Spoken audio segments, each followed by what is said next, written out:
ఇక triple R ట్యాక్సీనే తిప్పుతాను వాళ్ళు అటు ఇటు. ట్రిపుల్ ఆర్ ట్యాక్సీ అంటాను. ఇదేదో మంచి వార్త రాసుకొచ్చినట్టున్నారు. బీజేపీ క్యాన్సర్, ఏది ఆంధ్రజ్యోతి పేపర్ రాసుకొచ్చింది. బీజేపీ క్యాన్సర్, బీజేపీ పార్టీ దేశానికి క్యాన్సర్ లాంటిదట. మరి క్యాన్సర్కి అయితే ట్రీట్మెంట్ లేదు, పూర్తి స్థాయి ట్రీట్మెంట్ లేదు. ఏదో ఆ రోగాన్ని కాస్త కాస్త కాస్త అదుపులో ఉంచినా ఏదో ఒక రోజు ఖతం అయిపోతారు మనిషి.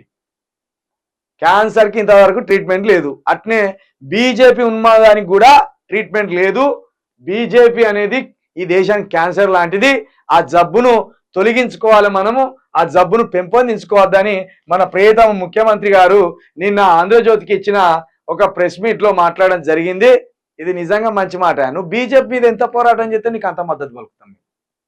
బీజేపీ మీద నువ్వు పోరాటం చేయాలి, తెలంగాణ సంపదను తెలంగాణకే ఉంచాలి.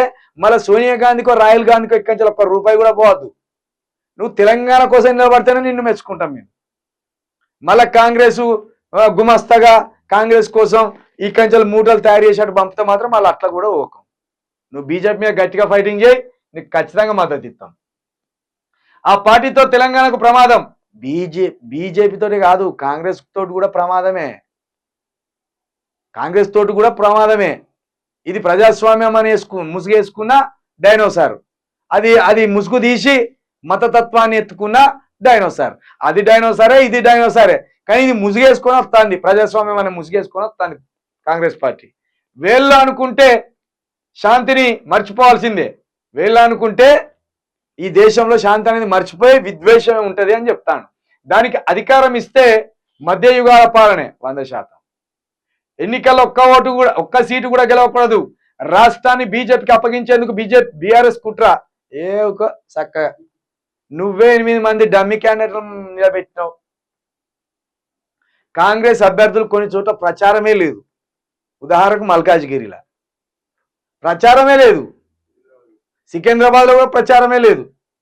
ఇట్లా 8 చోట్ల, ఉదాహరణకు కరీంనగర్లో కూడా ప్రచారమే లేదు, ఆదిలాబాద్లో కూడా ప్రచారమే లేదు.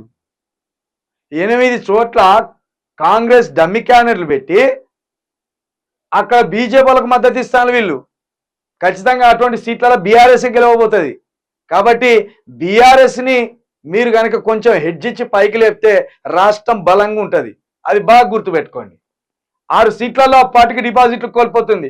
80 సీట్లలో 100 సీట్లలో డిపాజిట్లు రాలే పోయినసారి. ఈసారి మీ పుణ్యమా అని 8 సీట్లకు వచ్చిన వాళ్ళు, కాంగ్రెస్ పుణ్యం వల్లనే. అక్కడ బీజేపీకి లాభం జరుగుతుంది. కేసీఆర్ మర్యాదగా మాట్లాడతానంటే నేను సిద్ధం. అవినీతి పరులను పక్కన పెట్టుకొని మోడీ ప్రవచనాలు. మీట్ ది ప్రెస్ కార్యక్రమంలో సీఎం రేవంత్ రెడ్డి. కేసీఆర్ టాపిక్ ఎందుకు వచ్చిందో ఆయనకే తెలియాలి. అంటే కేసీఆర్ని తిట్టకపోతే ఓట్లు రావని ఈయనకు అర్థమైంది. కానీ కేసీఆర్ని తిడితే ఇప్పుడు ఓట్లు పోతాయి, నీకు అర్థమైతలేదు. ఆల్రెడీ 5 నెలల్లో నీ పాలన ఏందో కేసీఆర్ పాలన ఏందో చూసిండ్రు. 10 సంవత్సరాల్లో ఉత్పన్నం కాని సమస్యలన్నీ 5 నెలల్లో తెరపైకి వచ్చినాయి. కాబట్టి నీ పనితనం ఏందో కేసీఆర్ గారి పనితనం ఏందో అర్థమైపోయింది. కాబట్టి నువ్వు కేసీఆర్ పేరు తీసే కొద్దీ కేసీఆర్ పాలనే బాగున్నది అనుకునేదాకా వచ్చింది ప్రజలు. కాబట్టి ఆ పిచ్చితనం పక్కన పెట్టి ముందు నీ పని నువ్వు చేసుకుంటావు.